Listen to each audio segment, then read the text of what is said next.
רונית וקרלוס, שלום, ערב טוב לכם. Good evening. Thank you for having us. תודה רבה שאתם איתנו. לרוע המזל אנחנו מדברים על סיפור עצוב מאוד. הבן שלכם, אילן, נעדר כבר כמה ימים. רונית, מה קרה? מה אתם יודעים?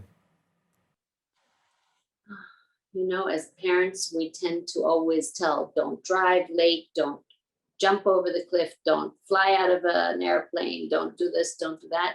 And in 1 second, living in Florida, because he had no real reason to be there. I mean, yes, he was staying at his girlfriend's apartment, but they've always stayed with us when they've been in town. But because they were going to the funeral of the father of a friend that had passed from COVID, they decided to stay closer to Surfside or in Surfside so that they could go to the funeral and the burial the next day. He went to pick her up from New York. You know, from the airport, she was coming in from New York.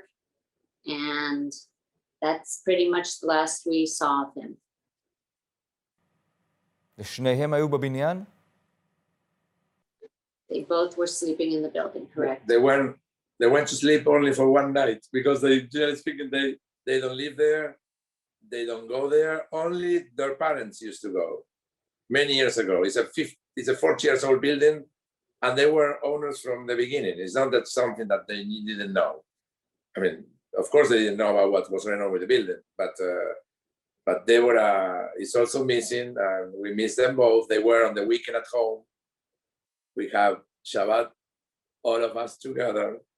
She went back on Monday to work in New York, and then she came back on Wednesday for meeting Ilan, and then to be ready for the funeral the day after. רונית, סיפרת לי שאת במקור מארגנטינה, אתם מארגנטינה, ושזה הזכיר לכם נשכחות האירוע הזה. My husband was born and bred in Argentina. I lived there about 20 years.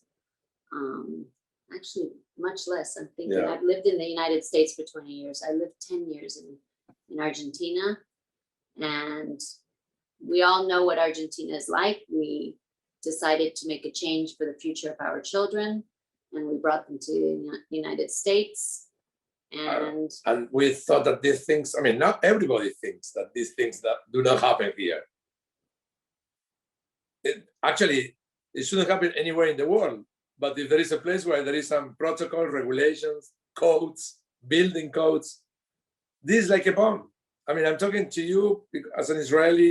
You are familiar with what may happen when a building collapses, but there is an intentional damage, and that's when things happen. In this case, instead of having terrorists, we have engineers that behave the same way.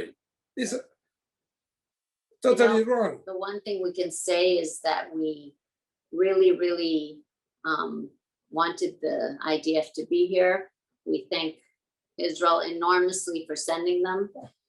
You know, at this point, you know what 3 days later means. We know 100 hours later what it means. Very hard. Will we have good news?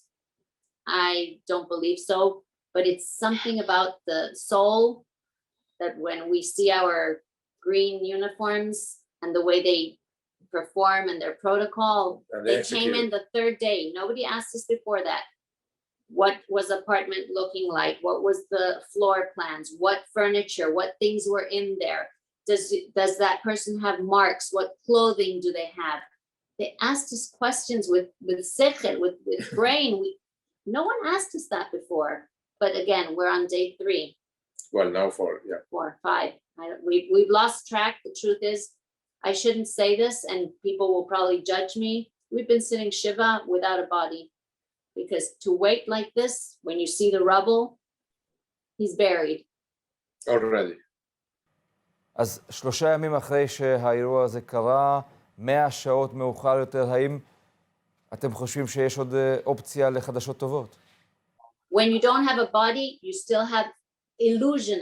You want to call it hope, you use the word you want. I have the illusion that he'll return. Let me tell you. Of course we have hope. And we pray and whatever you want to say. At the same time, you got to be realistic.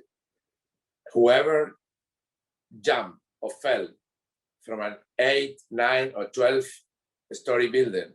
There is no way in the world that can come down intact. On top of that, it's not the person only falling, it's the whole building collapsing. So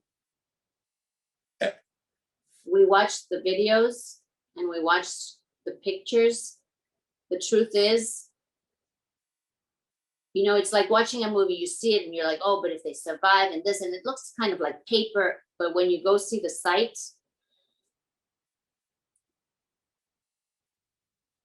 if miracles happen, prove me wrong, please. no, I mean,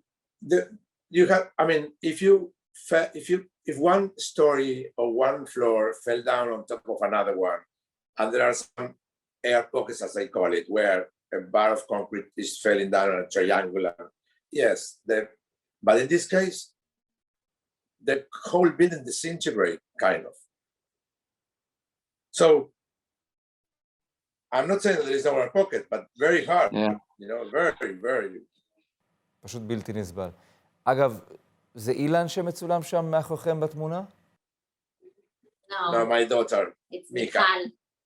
We have 3 kids. Okay. Michal, Tali, And Ilan, and well, we got to probably get some Deborah's picture as well. אז תוכלו לספר לנו קצת על אילן, על התוכניות שהיו לו לעתיד? So he was born in Argentina. We immigrated here. His primary years were here in Florida. Then I'm a product of boarding school. So he went to the boarding school I went to, which was in Hawaii. So he was there for 4 years.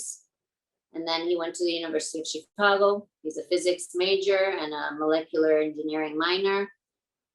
He had thoughts and plans to maybe do Aliyah at some point. All our children have always talked about it. I don't know, but obviously now is not the time to think about that. He was as an Argentinian, we play soccer. He was an excellent soccer player. Track, fields, tennis, water ski, you name it. Surfing. Everything. He was good with drones. He was a young adult, very smart, very handsome.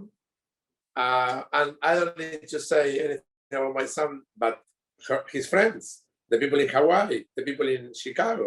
If you see his account on Instagram, because it's still on, you will see who he was, and the jokes and whatever he used to do. So it's destiny. I don't know. You know, we always listen to the news and you hear about these people that disappear or that go missing, and you know how wonderful they were, and you're like, okay, so everybody's wonderful, everybody that passes, but then we live it in our own blood and skin and flesh. And he was a perfect kid. My sister called him the golden boy. He was the golden boy. רונית, קרלוס, אני מלא צער על הסיפור הזה, פשוט חייב לומר לכם, כל כך מצטער לשמוע את הפרטים האלה. We feel the support. We do feel the support. And we thank you. טרגדיה נוראית. רונית וקרלוס, אנחנו שולחים לכם חיבוק מכאן, מישראל, ואנחנו מקווים שתוכלו להמשיך איכשהו עם הזמן. Thank you. Thank you.